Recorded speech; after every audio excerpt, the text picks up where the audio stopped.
Nissan has 5 SUV configurations in their lineup. The smallest and cheapest one is the Nissan Juke, ranging from $20,000 to $28,000. The second is the Nissan Rogue. That can range from $23,000 to $31,000 brand new. The Nissan Murano can range from $30,000 to $39,000. Nissan Pathfinder can go from $30,000 to $42,000, and the Nissan Armada down here in the white can go from $45,000 to $60,000. But today we're going to be looking at the 2017 Nissan Rogue, and in particular we're going to be looking at the engine. The engine in a Nissan Rogue is a 2.5 liter 4-cylinder engine. Before we get started, I'd like to ask that if you want to learn about your car, what's under the hood, and you want to save money in the process, that you'd subscribe to the channel and leave a like on this video. I do a bunch of different style of videos. I do videos on how you can work on your own car and save money.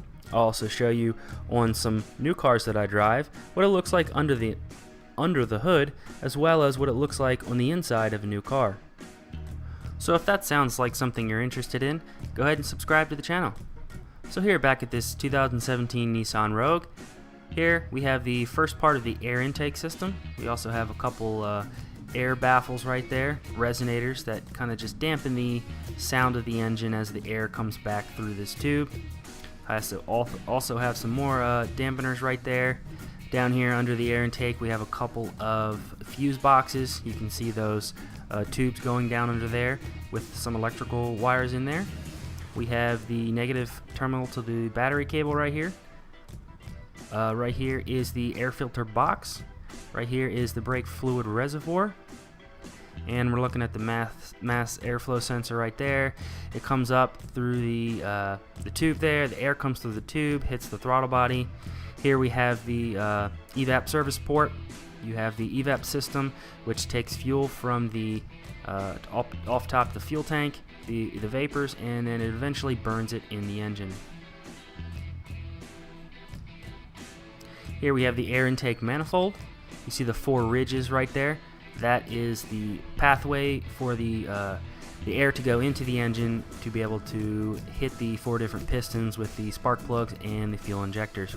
Back here we have some radiator lines going in to the heater core to be able to heat your cabin up. Back here we have the anti-lock brake system module. You see the bunch of different brake lines coming off there, coming from the master cylinder. We have a motor mount right here, part of the motor mount system. All this stainless steel here. We have the AC lines right here. We have the thick line, which is the low pressure side, and the thin one is the high pressure side. Right here we have the radiator fluid reservoir. Here we have the windshield washer fluid reservoir. You can see the min and max on the radiator fluid reservoir. It's quite a big reservoir compared to some of the other vehicles. Here we have the alternator with the drive belt right there, with the condenser or AC compressor is probably going to be right under it.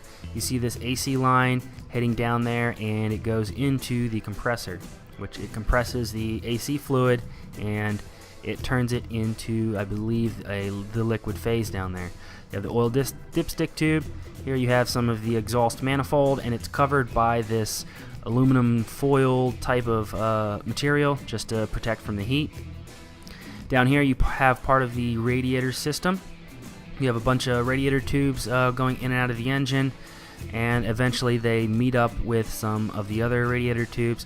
The whole radiator system in a car is very interconnected.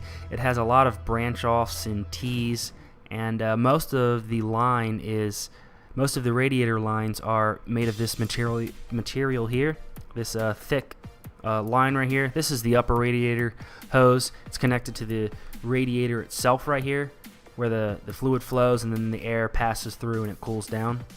Here's the radiator cap. It has a certain pressure rating to it.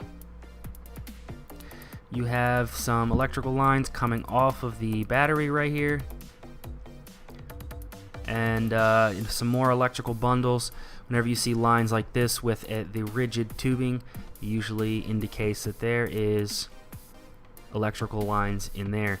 So you also have a couple of tubes down here. A lot of them are just part of the radiator system, and probably some of it is part of the vacuum system as well.